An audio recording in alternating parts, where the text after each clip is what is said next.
Hello, and welcome to Lecture 3 of the Traveling Waves unit of Phys 1201. And this lecture is all about how we represent sinusoidal waves. We need to define some of the ways that we characterize waves, the ways that we describe them. So one is going to be the amplitude, and it works just the same way that we saw with oscillations. The distance from whatever we're calling our equilibrium to the largest displacement from it. So this wave here would have an amplitude of 4 centimeters. Then we need to know about wavelength. So here is a measurement of the wavelength.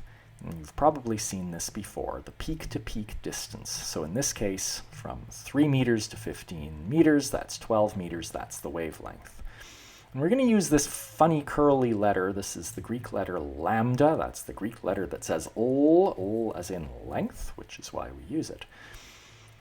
And of course, just as we saw with period, you can also go trough to trough. That'll be the same distance, and it'll also be the same distance from any point to the next place where the wave is doing exactly the same thing. And this should remind you of period, because on a snapshot graph, these measurements of these lengths give us a wavelength. Very similarly, on a history graph, those same, I'll say distances, but they're not distances, they're times, give you the period. So the period and the wavelength you can think of as sort of almost the same thing, but one you measure on a history graph and one you measure on a snapshot graph. Sort of unsurprisingly, because wavelength and period are so similar to each other conceptually, there's a very close connection between them. And so here we can see this connection. So here's a wave, and I've invited this little surfer along, and I mean, he's here just to have fun, but I want him here because he gives us a way of labeling this crest.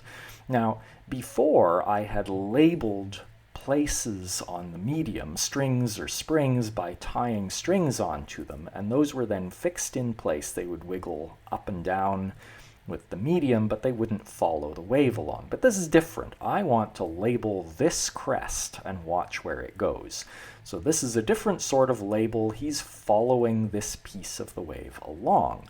Whereas if there was a swimmer treading water over here, they would not be carried along by the wave. They would go up and down with the water, which is not moving laterally.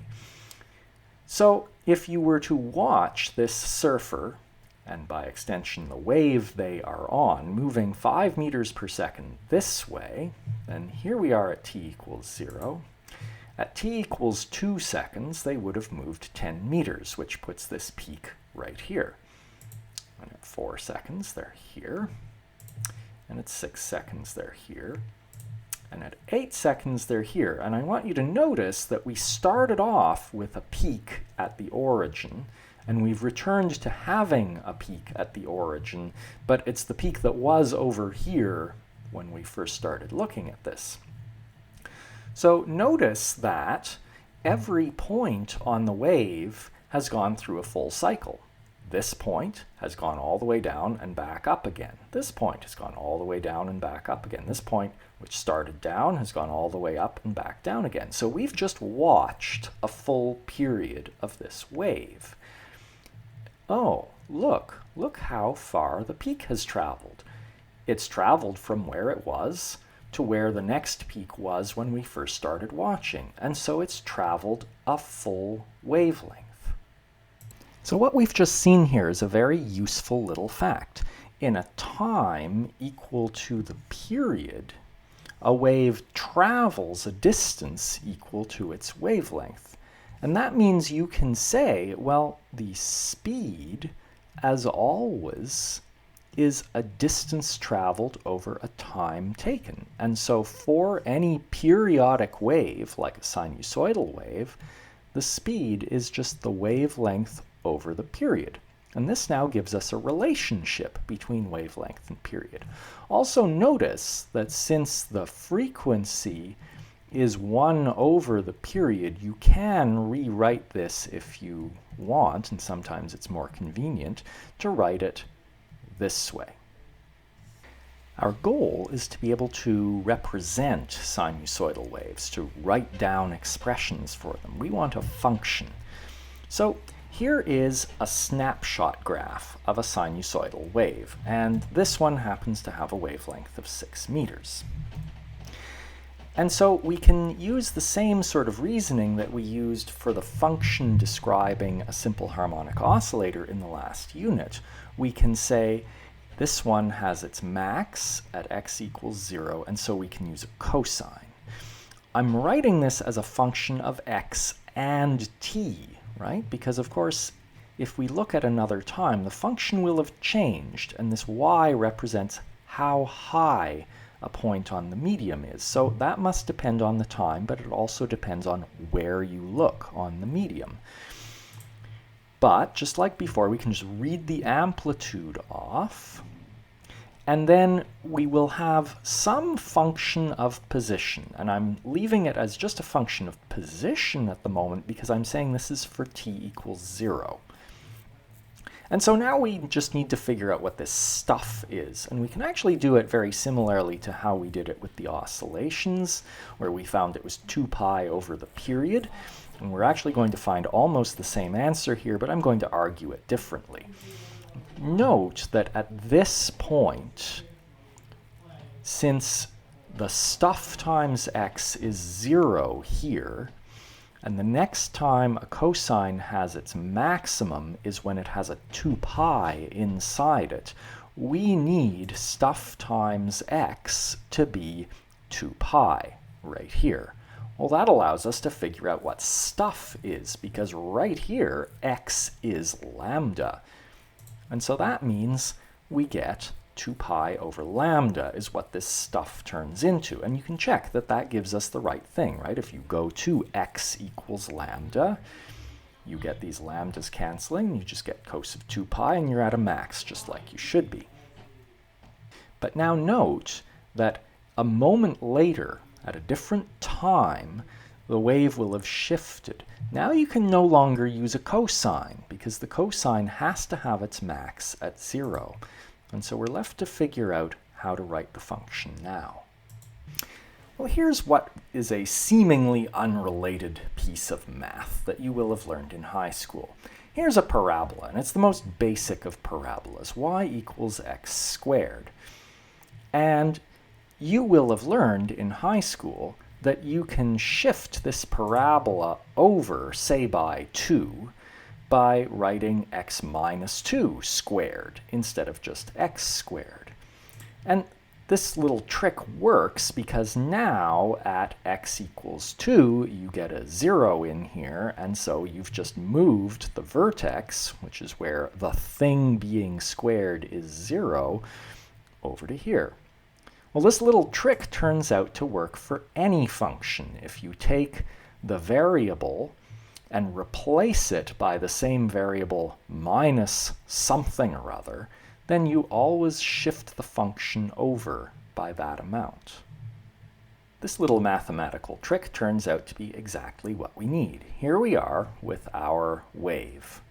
And right now it's looking like a cos function, and so we can write y at x and t equals 0 is just this, just like we saw.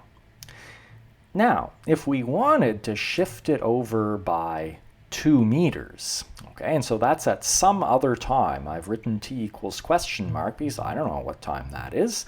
But if we did want to move it over by 2 meters, we would just replace our x with x minus 2 meters, and that shifts it.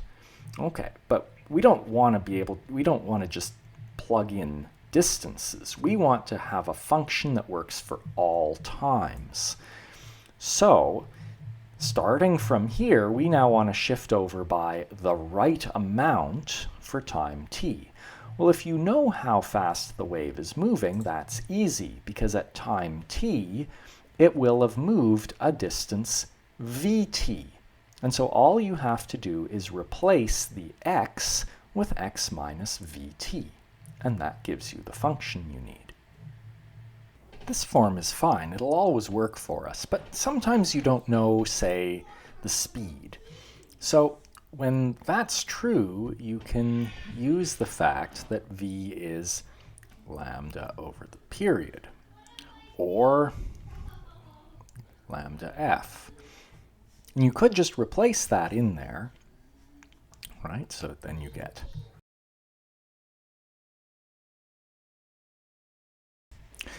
and notice that if we multiply through, we're going to get some cancellation going on, and we get and one more thing, we could replace the 1 over t here with an f.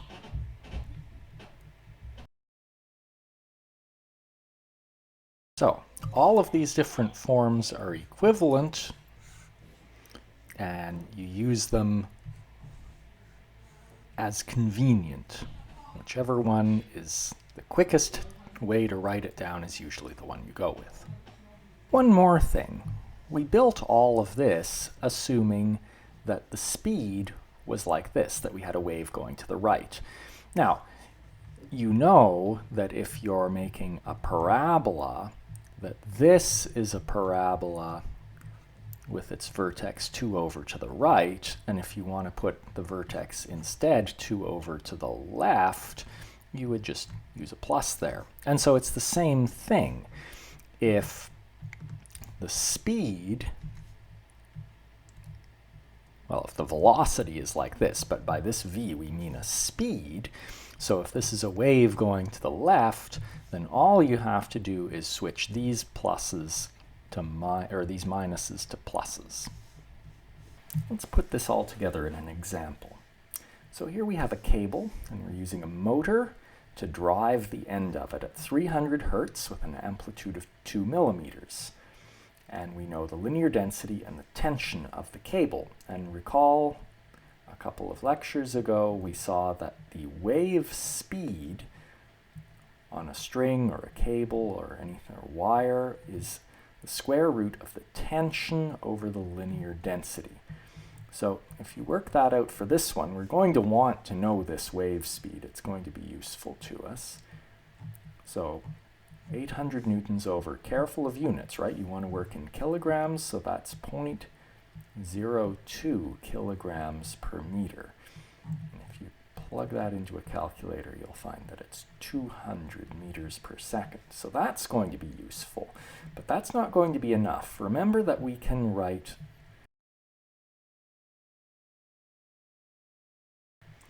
or we could write, and there's one more form, but let's look. We already know v, so if we just knew lambda, we'd be able to use this form, right? So that's easy because we can just use that v is lambda f. And we know f, it's 300 hertz, and we know v. So that gives us lambda. Lambda then is going to be v over f, and so that is 200 meters per second over 300 hertz, which is seconds to the negative 1 or per second or whatever, right? So that's 2/3, so that's 0.667-ish meters. And that's all we need. We can now write down our function that describes this wave. The amplitude is 2 millimeters. And now we're just going to write cos, and I'll give myself big brackets to work inside here. 2 pi over 0.667 meters, all times x minus 200 meters per second times t, close all our brackets, and that'll work. And we could transform that into any of the other forms if we needed them for whatever reason.